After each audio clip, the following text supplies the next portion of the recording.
Tony Kornheiser, in the Super Bowl in Atlanta? Why would I want to be at the Super Bowl? Well, I just thought that because this weekend the Super Bowl was going to happen, you might go there. It's a quick drive. You're only 2,200 miles away at the moment. We got Lakers-Clippers tomorrow night across the street. We got Anthony Davis trade talk. We got LeBron coming back at some point. Yeah, Super Bowl, please. The Super Bowl is going to get a 35 rating, but you know. Wasting my time with that. Yeah, enjoy yourself. Try and get some golf in if you can. Yeah, thank you. Welcome to PTI, boys and girls. In today's episode, could Kyrie leave Boston? Are the Warriors peaking too soon? And could Gronk really retire? But we begin today with the NBA reacting to the Pelicans' request for fairness in what looks like a Lakers coup d'etat of Anthony Davis by announcing they have launched a tampering investigation. To recap, LeBron's agent is Anthony Davis's agent, and it now looks like they are all targeting the Lakers. Wilbon, do you expect anything to come of this investigation? Well, Tony, I mean, you don't have to have an investigation. This is not Watergate. They've already fined, the league has, Magic Johnson relatively recently, $50,000 because he didn't, he wasn't outspoken enough on Jimmy Kimmel. And they also fined the Lakers $500,000 for something involving Paul George. So something can become of it. Now, if you are of the opinion that it's their money and not your money, so therefore it's not that much, fine. But the league, I know what the league doesn't want, Tony. They don't want steady speculation and players and coaches, well, coaches are never involved, players being involved in who might come here, who might go there. But you know what? That also drives this league, and the NBA ought to be grateful for that off-day conversation that drives it 300 days a year. I'm gonna get to that in a second, and I'm going to agree with you down the road. This is total tampering. It began with LeBron James in December talking about how he would love to play with Anthony Davis, knowing that Anthony Davis's agent was his agent and his best friend, and knowing that that would start the whole ball in motion. If you want to find collusion, get Robert Mueller on this one. This one's right there. It's right there in front of you. Now, in terms of is it good for the league? Yeah, it's good for the league, but it's bad for the league in this regard because it'll create a rivalry with Golden State. We both understand that. It's bad in this regard, Mike. If I own a small market team, and I feel, what am I doing paying money for a small market team if I can't compete because the larger entities are going to conspire to keep me down? What do I do? New Orleans looks like a feeder system. They lost Chris Paul to the Clippers, and now they lose Anthony Davis. That's the history of this league. You know this. Kareem Abdul-Jabbar said no to Milwaukee in whatever it was, 1974. But he won a championship first, Mike. To the Lakers. Mike, but I don't like it. He delivered a championship first to them. I think it's slightly different. No, Tony. Yes, he did. I'm just saying. This is the power of LeBron, Mike. That's the culture of this league, and it's not going to change. And I do feel like, Tony, you're accurate in your assessment. I'm just saying that this has been the history of this league for at least the last 45 years. It's not going to change because the league says we're going to fine you. Here's what's a little bit different now. Adam Silver actually is a players commissioner. And LeBron knows that. LeBron wants a week off at the All-Star game. Adam Silver gives him that. The owners in this league go along because they're making money. But he's a players commissioner, and that's why nothing's going to happen here, in my opinion. Not much going to happen, I don't think either, Tony. All right. We're going to stay with NBA stars potentially on the move. The Celtics don't have to wait until the summer to make a deal for Anthony Davis if they were to move Kyrie Irving. In that deal or something separate, Kyrie made a big splash in October when he told the fan appreciation gathering he plans on staying in Boston. But Yahoo is now reporting, quote, there's a growing belief of uncertainty that Irving will re-sign with Boston, close quote. Is he a player, Tony, that the Boston Celtics cannot afford to lose? Yeah, the short answer to that is yes. And the long answer, the larger answer, is much more interesting because for the second day in a row, our top two stories are about LeBron James. This is the influence of LeBron James, who now might be angling to get Kyrie Irving and Anthony Davis to the Lakers. He apparently went on Instagram and posted something where he was singing the lyrics to Rewind, a song, as I know you know, by Fetty Wap, whoever that guy is. You know I don't know. Well, whatever. I just found this out. And this apparently stems from a week ago when Kyrie Irving said, I made a terrible mistake. I didn't act good, and I want LeBron to know that we're good. And so LeBron now is thinking, oh, my God, if I get Anthony Davis and Kyrie, we're right there with the Warriors right now, which, again, is good for the league. Okay, I'll give you all that, but I'm going to go back to Boston and just sort of their on-court situation with Kyrie, who is a great player. Great player. He is a great player.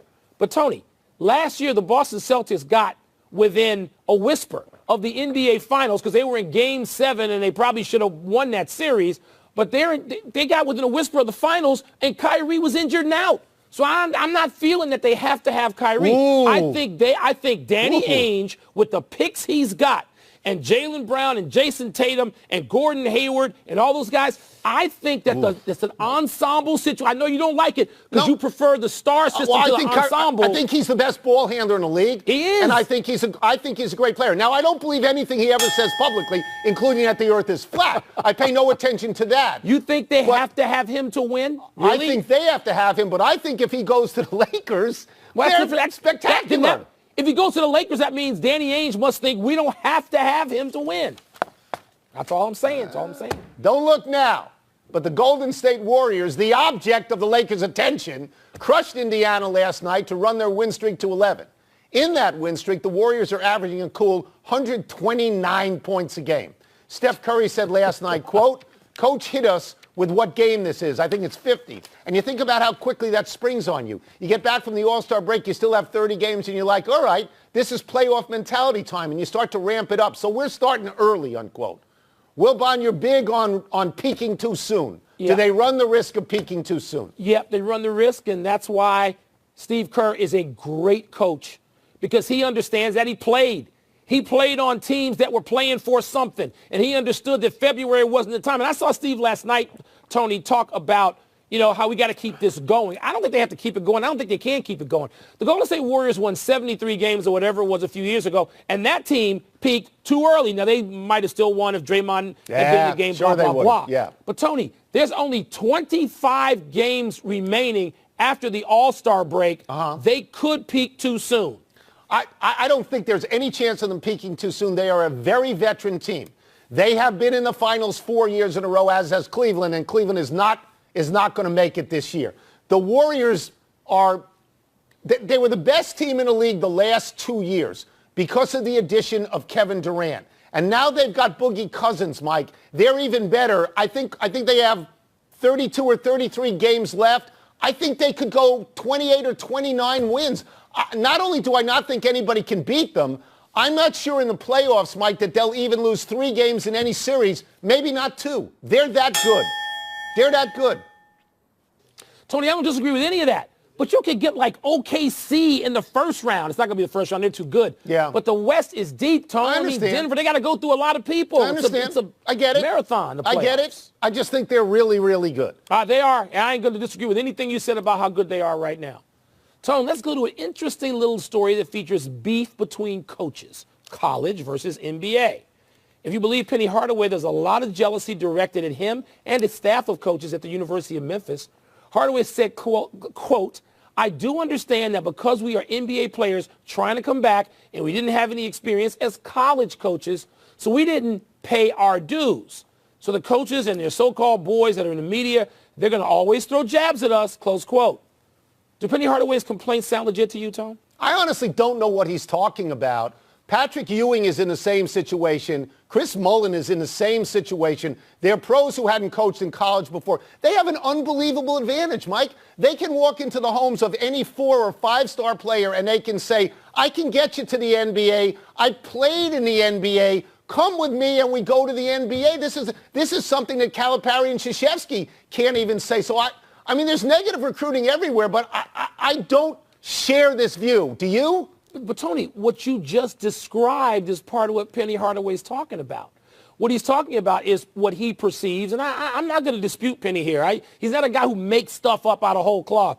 Penny Hardaway is hearing people say, oh, these guys have this advantage. They can just walk in. And that is seen as sort of haterade, if you will, being put on those former NBA All-Stars who are now head coaches, and it might very well extend to Patrick Ewing and Chris Mullin and the perceived advantage they have in living rooms. I get that. They do have that advantage. But there's negative recruiting all the time. Penny Hardaway is, in effect, recruiting negative against other coaches by saying, I can get you to the NBA. Right, and you weren't there. Yeah, they hired Penny Hardaway because he's a godlike figure in Memphis to recruit Memphis and to recruit great players. They didn't hire him because he was a great college coach, because he'd never coached in college. I think he's actually got the advantage. Anyway, let's take a break.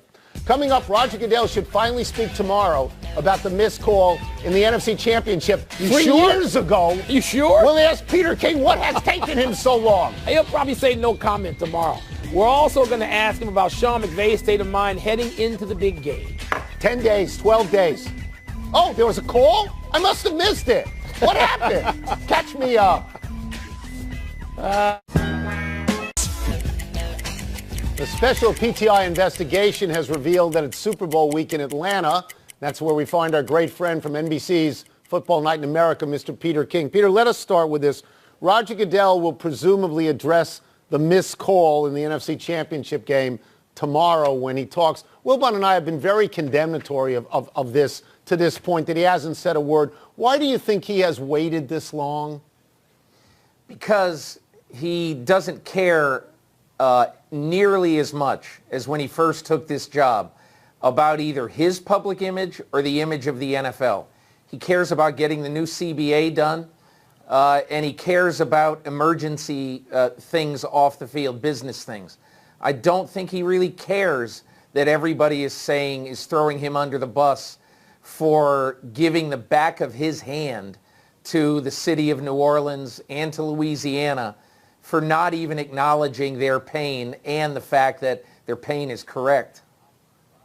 So, Peter, does it bother anybody in the National Football League that the commissioner has just no accountability? Will he take some accountability tomorrow, you think? What's your best guess on what Roger will say? I think he will take a side swipe at accountability, but he will quickly, I think, go to two subjects. Number one, the Rams are the rightful winners of the NFC because mistakes happen in games and you have to overcome them. And number two, we are going to work tirelessly to improve officiating. Everything's on the table. And in the offseason, we are going to improve it to make sure it never happens again. Blah, blah, blah. They say that about officiating every year. Let's go to more chatter, Peter. You had a fascinating time, I'm sure, sitting with Tom Brady at his locker after the AFC title game. Do you think he actually believes everyone thinks they suck, which is preposterous to me, or is he simply creating something a la another GOAT, Michael Jordan, to get himself worked up and in the frame of mind he needs to play at this stage? It's the latter. You know, Michael, you have been around great athletes, and you have too, Tony. They are not oftentimes, when it comes to motivation, very rational or very mature. And we've all seen it for years that if one of the greatest athletes in the history of this country, Tom Brady, has to use that stuff, which he does use, you know, and Michael Jordan used it, all athletes have used it. It's just a commonplace thing for them to use. Bill Belichick will use it to try to help his team. I don't think Tom Brady really thinks that everybody thinks that they're a lousy team, but it's pretty logical to say, isn't it, that the Patriots had some shaky moments this year, and they probably deserve some of the skepticism that came their way. You've also spent some time with Sean McVay, who I believe is literally half the age of Bill Belichick. Yes. How is he looking forward to, or what is he thinking about in terms of the challenge of facing this guy who's now in his 9th Super Bowl as a head coach? Well, on Saturday morning at 4:10 a.m., north of Los Angeles, I got in a car with Sean McVay, and he verbally beat the living crap out of me for 40 minutes. He just never stopped. He was as excited at 4:10 a.m., I would assume, as he is at 4:10 p.m. when he talks to his players. Here's the one thing I thought after I left that car.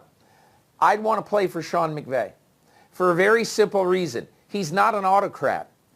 On the series before, Jared Goff made a great throw in the third quarter to Brandon Cooks on the sideline. Goff went to him and he said, I want to change this play that you're probably going to call soon. I want to change this play because I don't really want to throw it into traffic, even though it means that I'd be thrown to Brandon Cooks all alone in single coverage on their best cover guy, Marshawn Lattimore. I'm more confident I can complete that ball. And McVay said to himself, well, not what I would call, but he really wants it, so let's do it. And he makes his best throw of the game.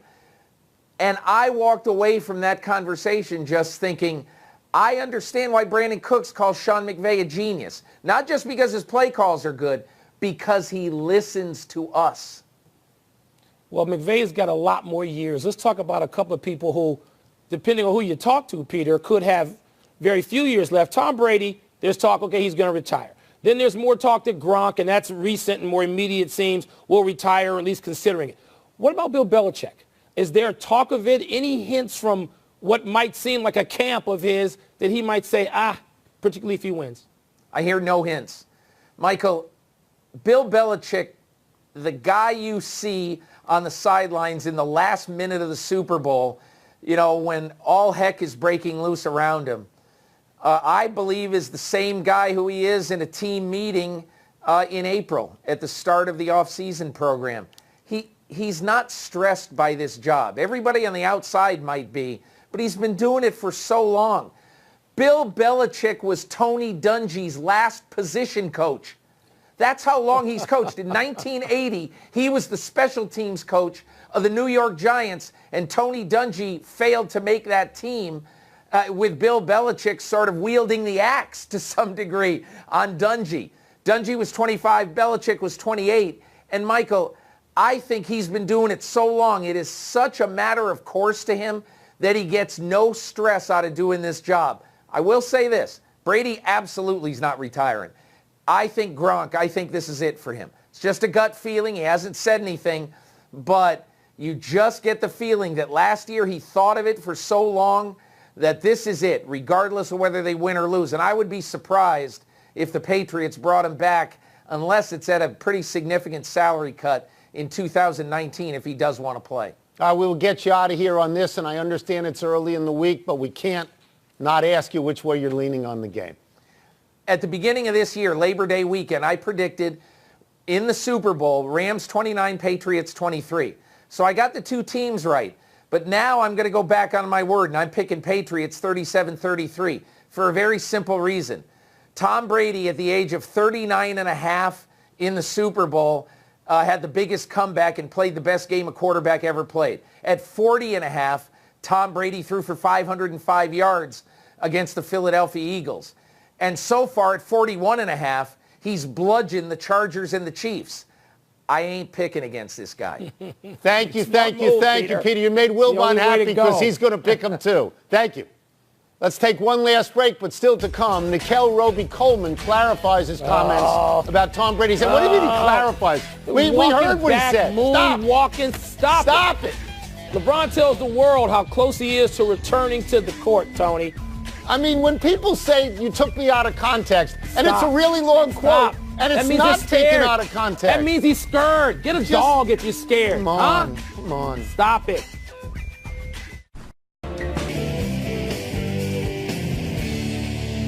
Happy time, people. Happy 33rd birthday, Thomas Grice. Grice is part of a two-goalie rotation that leads the NHL in goals against for the Metropolitan Division leading New York Islanders.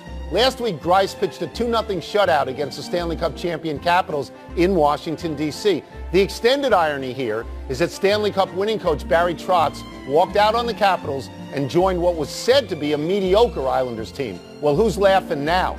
Tony, you're familiar with the Islanders. Do they still have that fanatic following they had when they were winning Stanley Cups 40 years ago? No, they're not really on Long Island in Nassau and Suffolk. No, they're in Brooklyn. Happy anniversary, Steve Young.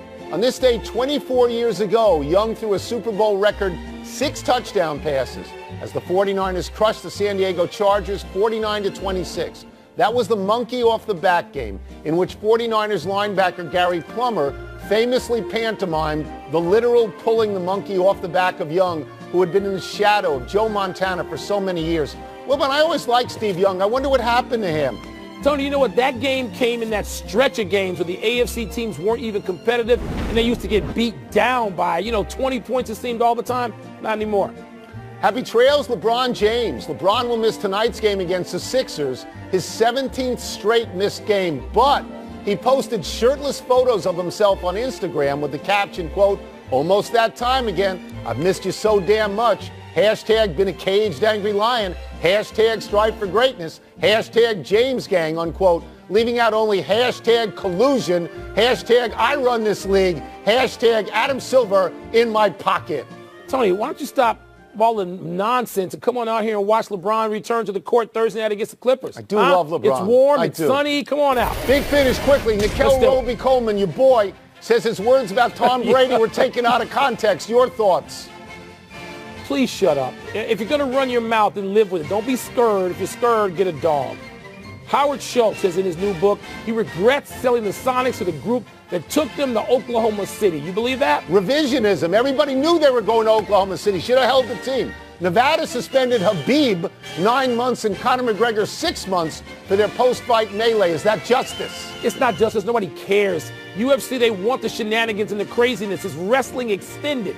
SC hired Graham Harrell as offensive coordinator. Does that make sense? Yeah, they lost Cliff Kingsbury at Texas Tech quarterback. They picked up Harrell at Texas Tech quarterback. Last one, Pelicans at Rockets tonight. Who's going to score more, Anthony Davis or James Harden? Tony Harden's going to score twice as many. How about 52-26? Wow, that's a great prediction. We're out of time. Trying to do better the next time. I'm Tony Kornheiser. I'm Mike Wilbon. Same time tomorrow, Knuckleheads. You can get the podcast on the app or Apple Podcast. Byron Lowry, shout out, Penguin Pin.